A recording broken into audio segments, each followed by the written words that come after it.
Hi hello welcome to my channel. Telangana రాష్ట్ర ప్రభుత్వం సాదా బైనామా భూములకు సంబంధించి కీలక నిర్ణయం అయితే తీసుకుంది. దీనిపై రైతులకు కూడా నూతన ఆశలైతే రేకెత్తిస్తోంది. 2014 జూన్ 2 నాటికి తెల్ల కాగితాలపై ఒప్పందాల ద్వారా కొన్న భూముల క్రమబద్ధీకరించేందుకు ప్రభుత్వం ప్రత్యేకంగా ROR చట్టాన్ని అమల్లోకి తీసుకొచ్చింది. ఈ చట్టం ప్రకారం సాదా బైనామాలను క్రమబద్ధీకరించి హక్కులను ఇవ్వడంపై స్పష్టమైన మార్గదర్శకాలను అయితే విడుదల చేసింది. ఎన్నో ఏళ్లుగా సాదా బైనామా రూపంలో భూములను కొనుగోలు చేసి అనుభవిస్తున్న సరైన పత్రాలు లేక భూ హక్కులను పొందలేకపోతున్న రైతుల సమస్యలను ఈ చట్టం అయితే పరిష్కరించనుంది. గతంలో కూడా కొన్ని మార్లు దరఖాస్తులు స్వీకరించిన సమస్యలను పరిష్కరించడంలో తగిన చర్యలు తీసుకోకపోవడంతో రైతులకు నమ్మకం తగ్గింది. కానీ ఇప్పుడు కొత్త చట్టంతో పాటు సాదా బైనామాల క్రమబద్ధీకరణకు ప్రభుత్వం మళ్లీ అవకాశం కల్పించడం కీలకమైన అంశం.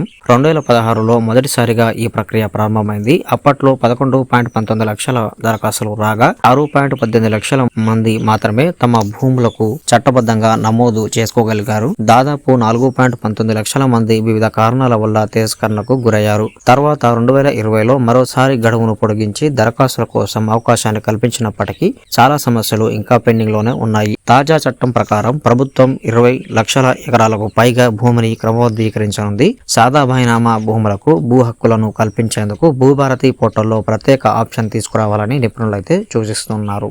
ఈ ప్రక్రియ రైతులకు భూ హక్కులను మాత్రమే కాకుండా బ్యాంకు లోన్లు, రాయితీలు పొందేందుకు కూడా మార్గాన్ని క్లియర్ చేయనుంది. భూ హక్కులు లేని భూములపై యజమానుల మధ్య వివాదాలు, కోర్టు కేసులు, బ్యాంకు లోన్లకు అనర్హత వంటి సమస్యలను ఈ క్రమబద్ధీకరణ పూర్తిగా నివారించగలదని అధికారులు అయితే నమ్మకం వ్యక్తం చేస్తూ ఉన్నారు. ఈ చర్యతో రైతులు భూ హక్కుల విషయంలో విశ్వాసంతో ముందుకు సాగుతారని భావిస్తున్నారు. సాదా బైనామా గనక అమల్లోకి వస్తే చాలా మంది రైతుల కష్టాలు ఇట్టే తీరే అవకాశం అయితే ఉంది. కాబట్టి తొందరగా సాదా బైనామా తీసుకురావాలని రైతులు ఎదురు చూస్తూ ఉన్నారు. ఈ విషయంపై మీరు ఏమంటున్నారో కామెంట్ రూపంలో అయితే తెలియజేయండి. సో ఇది ఫ్రెండ్స్ ఈరోజు వీడియో. మీకు నచ్చినట్లయితే లైక్ చేయండి. ఇలాగే మన ఛానల్కి సబ్స్క్రైబ్ అవ్వడం మాత్రం మర్చిపోకండి. మరిన్ని విషయాల కోసం మన వెబ్సైట్ని ఇప్పుడే ఫాలో చేయండి. Thank you.